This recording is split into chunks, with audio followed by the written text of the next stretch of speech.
Bonjour et bienvenue dans notre programme Glorieuse Destinée. J'ai cette assurance que Dieu veut vous apporter des réponses au moyen de sa parole, la Bible. Notre destinée réclame le plus grand intérêt de notre part. Et aujourd'hui, nous allons aborder un sujet qui touche à l'œuvre accomplie par Jésus à la croix. Et nous verrons ce sujet en deux parties. Je l'ai intitulé « Le conquérant aux pieds ensanglantés ». Oui, Jésus qui donne sa vie pour nos péchés sur la croix. Prions et remettons ces moments entre les mains de Dieu. Dieu Tout-Puissant, nous te remercions d'avoir envoyé ton Fils sur la croix pour donner sa vie en sacrifice pour nos péchés.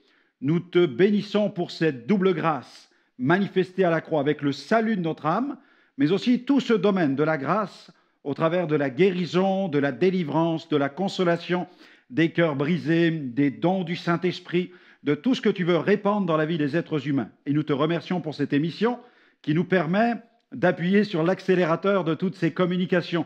Nous voulons recevoir de toi, Seigneur, ces grâces, et nous prions pour tous ceux qui nous écoutent, afin qu'ils soient visités et touchés là où ils sont. Chers amis, recevez la grâce de Dieu là où vous êtes maintenant, au nom de Jésus, et pendant tout le temps où cette parole vous sera partagée dans le cadre de cette émission. Gloire au Seigneur. Dieu soit loué pour le privilège qu'il nous accorde en nous permettant de nous approcher de lui par la prière et, comme je le dis souvent, sur le terrain aussi de sa parole. Et je veux profiter de l'occasion pour vous faire connaître, une fois encore, ce coffret intitulé « La puissance de l'œuvre de la croix ». Ces derniers temps, nous avons réalisé plusieurs émissions traitant de l'œuvre de la croix, plus particulièrement et en plusieurs parties, les 7 paroles de la croix, les 5 phénomènes de la croix. Il y a le conquérant aux pieds ensanglantés que nous allons aborder ici aussi, et le brigand sur la croix que Jésus sauva, sont un coffret qui peut vous faire du bien, mais aussi que vous pouvez utiliser dans le cadre de l'évangélisation personnelle en le prêtant à vos amis pour qu'ils puissent découvrir le merveilleux message de l'Évangile. Et j'ai voulu inscrire sur le coffret « Découvrez le message impérissable qui a changé et qui change encore aujourd'hui la destinée de millions d'âmes. » Gloire à Dieu. Allez, avant d'aller plus loin, je vous propose d'écouter le groupe Impact qui chante « Merveilleux nom », parce que c'est ce nom que nous voulons célébrer, le nom de Jésus, lui qui a donné sa vie en sacrifice pour nos péchés. On écoute le groupe Impact et on se retrouve tout de suite.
Ta grandeur,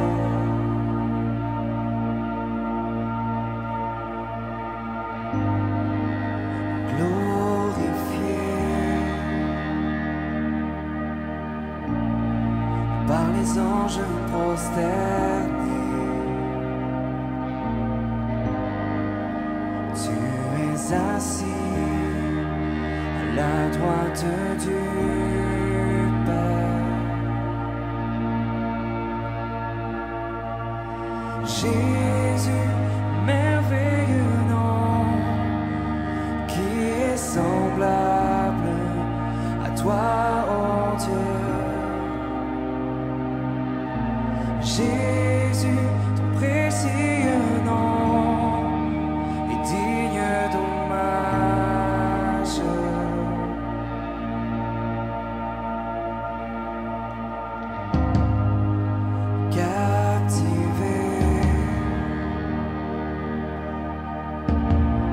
Par l'éclat de ta beauté,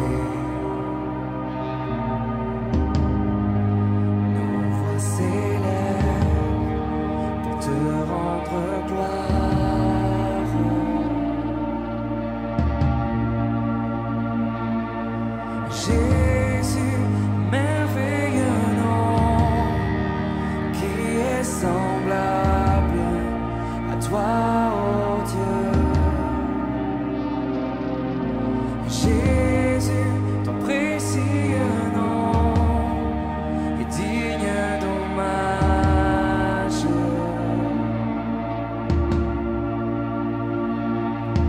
Jésus, merveilleux nom, qui est semblable à toi, ô Dieu. Jésus, ton précieux nom est digne d'hommage.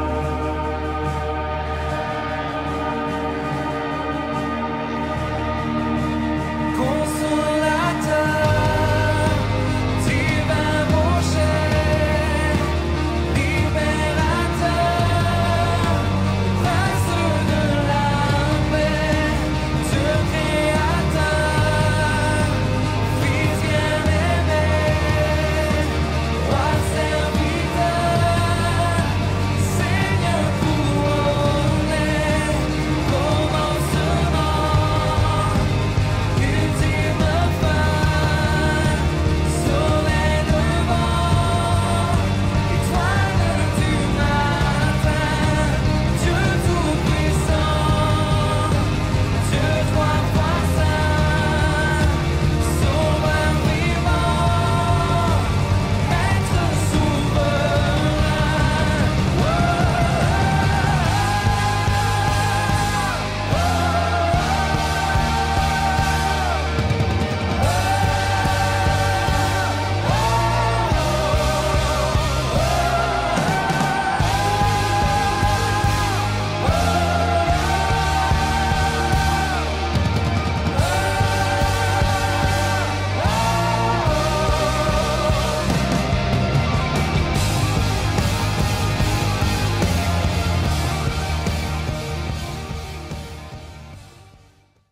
Merci au groupe Impact pour ce chant qui exalte le nom de Jésus.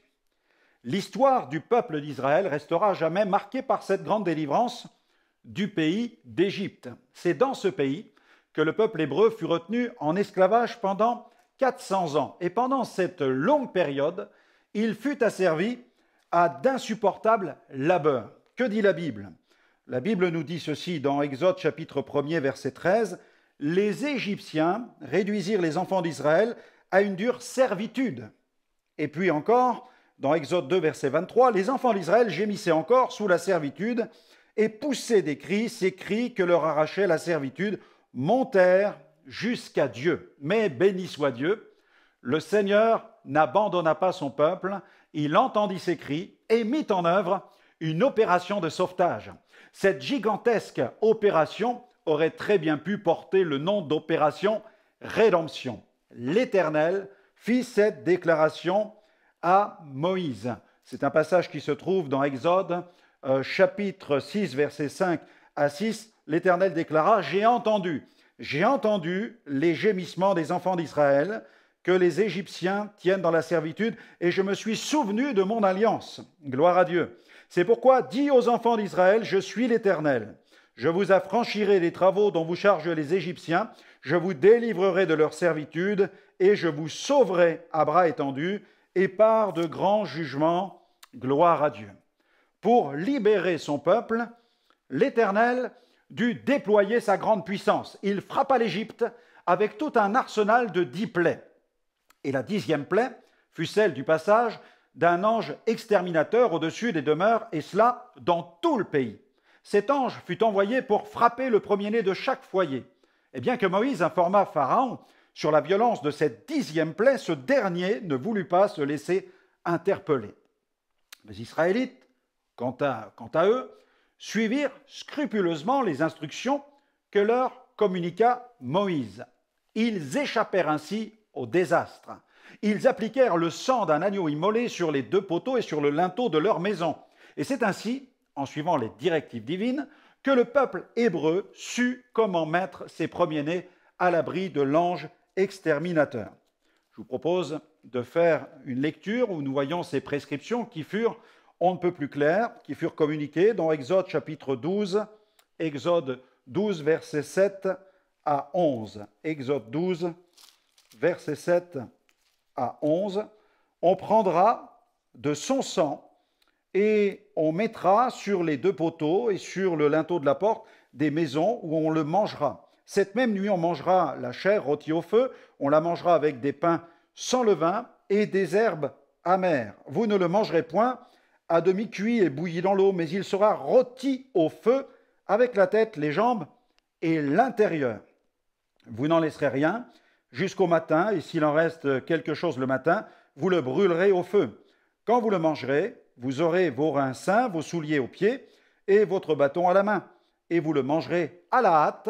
C'est la Pâque de l'Éternel. Amen. C'est ça, la Pâque de l'Éternel. Peut-être que vous ne connaissiez pas cette histoire, mais voici l'histoire biblique de la Pâque.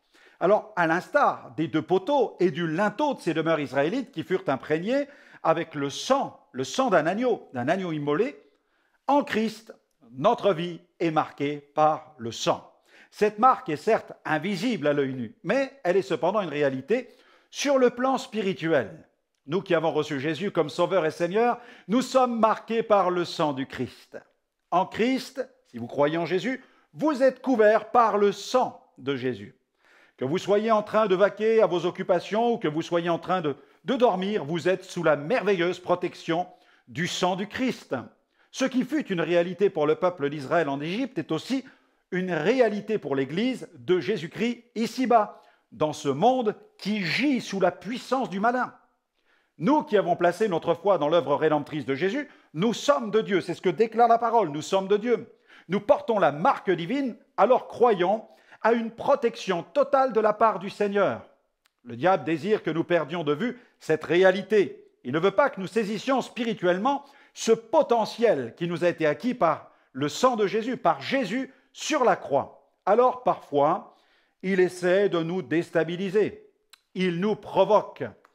À l'instar de cet ancien champion de boxe, Cassius Clay, qui aimait à défier ses adversaires, l'ennemi nous provoque, il nous insulte, il nous traite de poules mouillées. L'ennemi se tient debout sur le ring du combat spirituel. Il a enfilé ses gants noirs et il nous intime de venir nous battre contre lui. Et il dit, allez, viens te battre, monte sur le ring, on va voir ce que tu vaux, ce que tu as dans les tripes. Allez, viens, bats-toi, bats-toi. Que faire, chers amis, dans de telles situations? Monter sur le ring? Mais pourquoi faire? Non, ne perdez pas votre temps. Restez en bas du ring. Dites-lui simplement que vous n'avez pas de temps à perdre avec lui. Pourquoi? Parce qu'il a déjà été vaincu par notre grand ami, notre Seigneur et notre Sauveur, Jésus. Alléluia. Le seul retentissement de ce nom le mettra en fuite. Alléluia. Et l'ennemi jettera l'éponge immédiatement. Il y a ce passage où, en parlant de ses brebis, Jésus, qui est notre berger, fait cette déclaration dans Jean 10, 28. Il dit, « Je leur donne la vie éternelle. Elles ne périront jamais, personne ne les ravira de ma main. » Alléluia. Dans le psaume 91, versets 5 à 7, le psalmiste nous exhorte à avoir pleinement confiance en Dieu. Il dit, « Tu ne craindras ni les terreurs de la nuit. » Amen. Ni la flèche qui vole de jour. Alléluia. Ni la peste qui marche dans les ténèbres, ni la contagion qui frappe en plein midi, que 1000 tombent à ton côté, 10 000 à ta droite, tu ne seras point atteint. Est-ce que tu peux le déclarer? Proclame-le si tu as la foi en Jésus. Il y a de la puissance dans la marque spirituelle de ce sang. Un missionnaire raconte même cette expérience saisissante qu'il a fait aux Philippines lorsqu'il pria pour une jeune fille qui était possédée. Le démon s'écria violemment par la bouche de la jeune fille, « Je maudis le Père, le Fils, le Saint-Esprit et, le démon a ajouté, et le sang du Christ. » En entendant ces malédictions proférées contre le sang de Jésus, le serviteur de Dieu se rendit encore plus compte de cette puissance qui se trouve dans le sacrifice de Christ accompli sur la croix. Il y a vraiment de la puissance dans le sang du Christ. Jésus est notre conquérant aux pieds ensanglantés.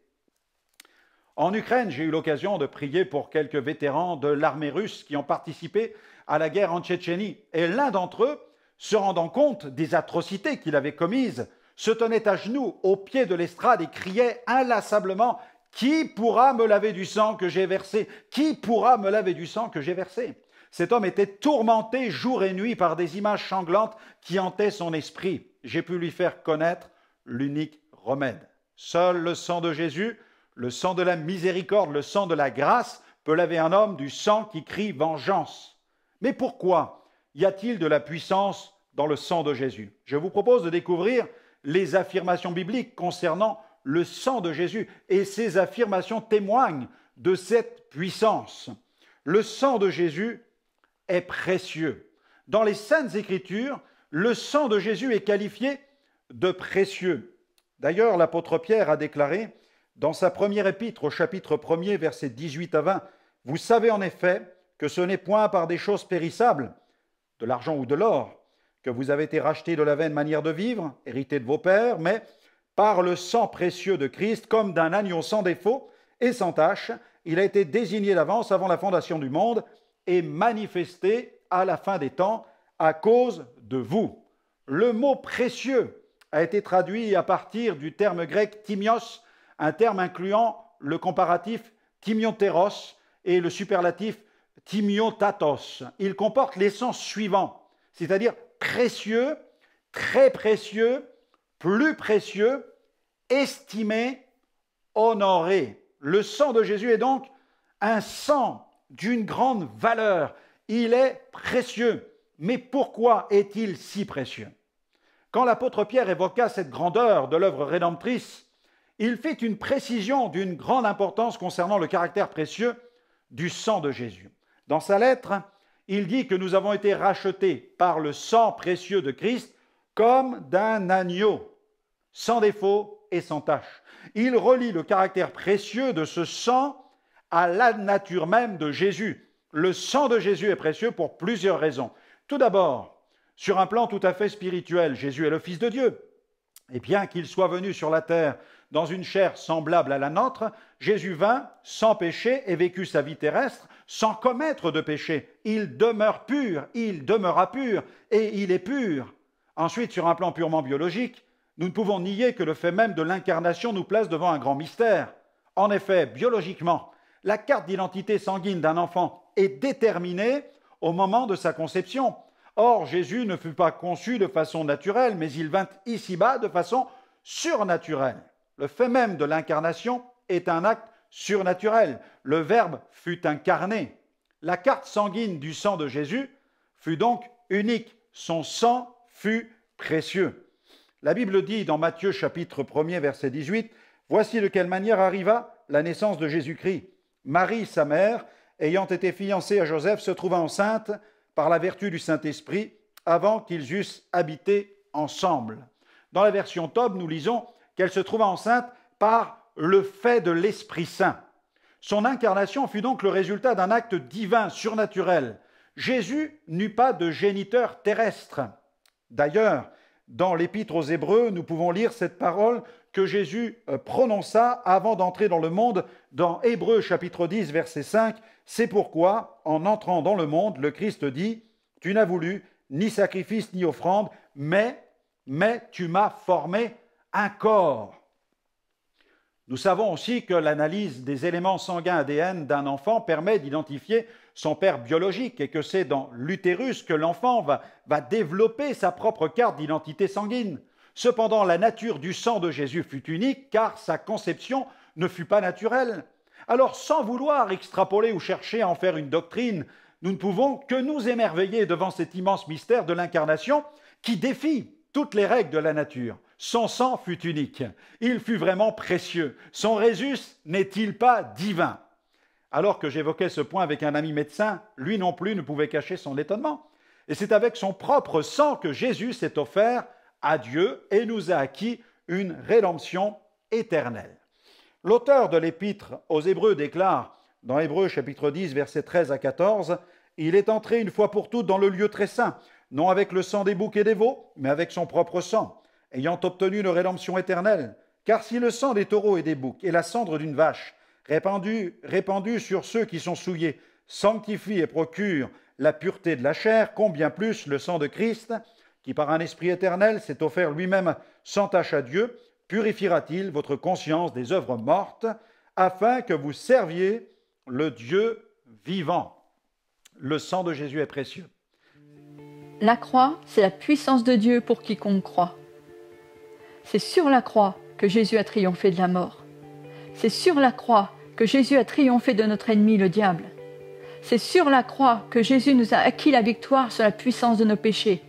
Et la Bible dit encore que c'est par ses meurtrissures que nous sommes guéris. Alléluia! Ce coffret retrace au travers de 4 messages pertinents la puissance de l'œuvre de la croix. Toute une série de messages d'évangélisation qui vont vous permettre de partager l'Évangile autour de vous. Cela vous intéresse? Alors commandez-le sur notre site internet www.gospelvision-international.com.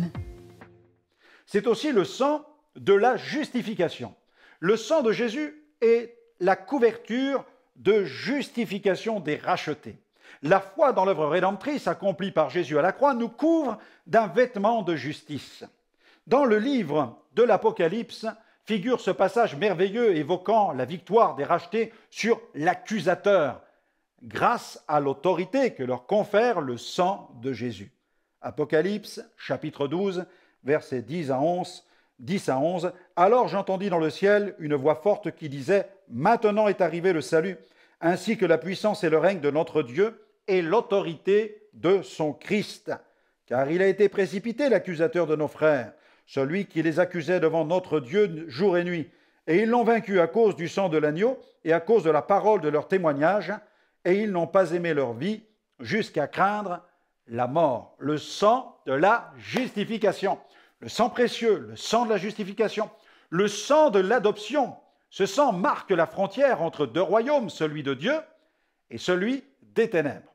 Cependant, la foi dans le sacrifice de Jésus nous introduit immédiatement dans une filiation divine. En Christ, nous sommes adoptés, acquis et scellés de l'Esprit Saint. Dans le livre des Actes des Apôtres, Paul tire la sonnette d'alarme et avertit les croyants, les mettant en garde contre les nombreuses tribulations auxquelles ils devront faire face. Mais il ne manque pas non plus d'exhorter les croyants en leur rappelant qu'ils sont la propriété du Christ. Ils ont été acquis au prix du sang de l'agneau.